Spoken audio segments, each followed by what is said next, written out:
Hello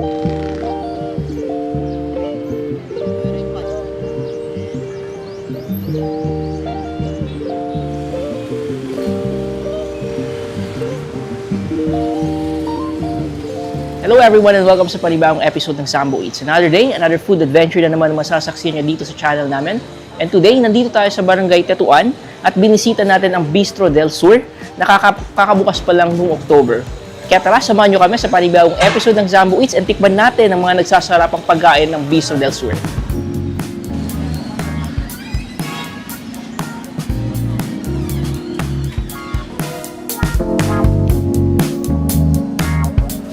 Hello everyone, nandito tayo ngayon sa Bistro del Sur at eto yung mga pagkain nila. So yung Bistro del Sur guys, kakabukas pa lang nila noong October. They serve modern Zamboangueño cuisine. Kung naghahanap kayo ng bago, masarap, pwede nyo silang bisitahin dito sa Ubenco City Mall sa may Tetuan.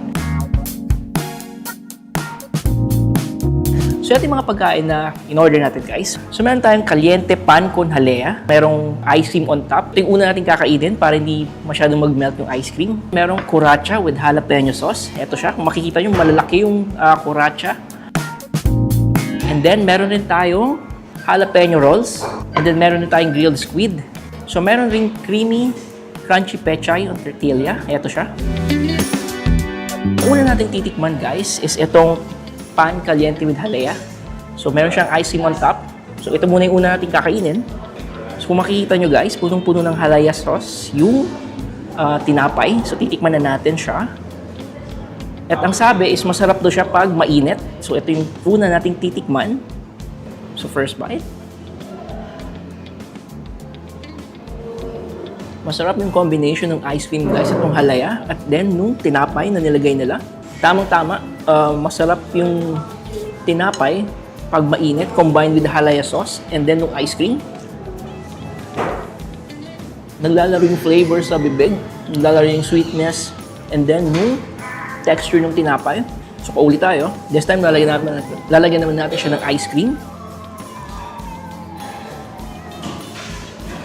So hindi lang pala siya guys tinapay guys.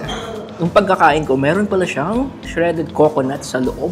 Kaya pala may ibang texture sa bibig ko. Yung kinakain ko tong pan caliente with jalea. So, hindi lang siya tinapay, meron din siyang buko sa loob or shredded buko sa loob. Hindi ko mapigilang kainin tong pan caliente with jalea. Ang next naman natin titikman guys is yung cuaracha ng Bistro del Sur. So kung makikita nyo, malalaki yung serving ng cuaracha nila. And then with jalapeno sauce, so medyo maanghang siya. So titikman na natin. Kuha tayo ng isa. So eto yung cuaracha guys. Makikita nyo once again, malalaki yung serving nila dito ng cuaracha.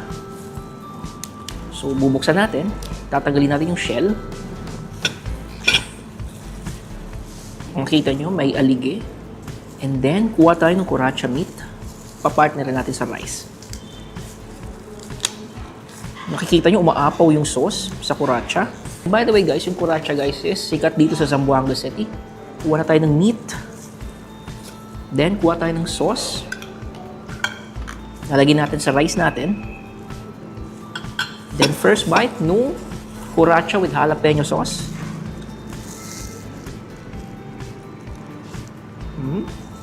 Sauce pa lang guys, ulam na. Kuha ulit tayo. Then, papartneran na natin siya with the rice. Masarap yung pagkakaluto ng cuaracha guys. And masarap yung combination ng jalapeno sauce nila sa cuaracha. Ito yung anghang na di nakakaumay at babalik-balikan. So, hydrate ulit natin yung kanin natin with the jalapeno sauce. So, eto, puno na ng cuaracha meat yung rice. The perfect bite, sabi nga nung idol nating chef. So, sarap. And by the way guys, yung Bistro del Sur, meron dalawang branch dito sa Zamboanga City. So, meron silang branch sa Paseo del Mar and dito sa Tetuan, sa Ubenco City Mall. Kung malapit kayo sa area at kung naghahanap kayo ng bago at masarap, pwede niyong bisitahin yung Bistro del Sur. At tiyak, magugustuhan yung mga pagkain nila, lalong-lalo na itong cuaracha with jalapeno sauce. Masarap. And then, yung anghang is babalik-balikan mo. So after natin tikman yung Cuaracha with jalapeno sauce, guys. And yung susunod naman natin titikman is yung stuffed grilled pusit nung Bistro del Sur. So eto siya. Malaki yung pusit. And then, siksik sa laman yung pusit. Eto yung grilled or stuffed grilled pusit. So titikman na natin yung pusit. Malambot yung pusit, masarap yung pagkakaiyaw. And then, masarap yung sauce na binigay with the grilled pusit. Matamis na mes.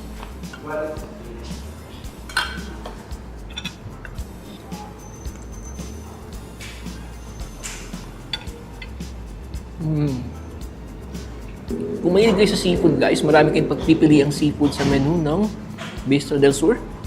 So, isa na tong grilled squid doon. And then, yung Cuaracha with jalapeno sauce.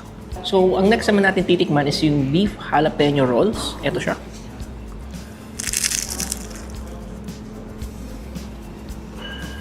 Malasa yung beef, guys. And then, lasang-lasang mo yung jalapeno na nilagay sa loob ng beef jalapeno rolls. Or, yeah, beef jalapeno rolls. And this time, titikman naman na siya with the sauce. So, dip lang natin.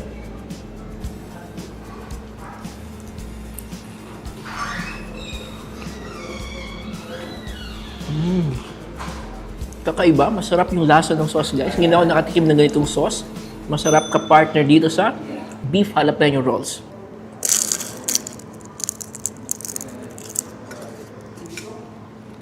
Yung kung naririnig nyo, guys, napaka-crunchy niya. Rinig na rinig. Habang hinunguyan natin tong beef jalapeno rolls. So, ang next naman natin titikman, guys, is yung creamy pechay tortilla. So, eto siya. So, kung makikita nyo, pechay yung nilagay nila dito. And then, first time ko makakatikim ng pechay or tortilla na may pechay on top. So, eto siya. So, first bite.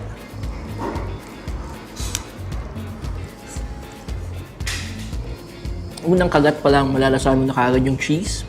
Napaka-creamy. And then, yung gulay na nilagay, which is yung pechay. Kain ulit tayo. Napaka-creamy niya, guys. Masarap.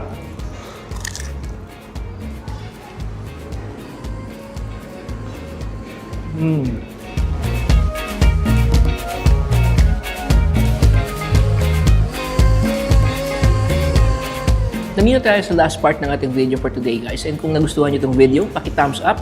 Paki-follow kami sa aming Facebook page at Zambo Eats.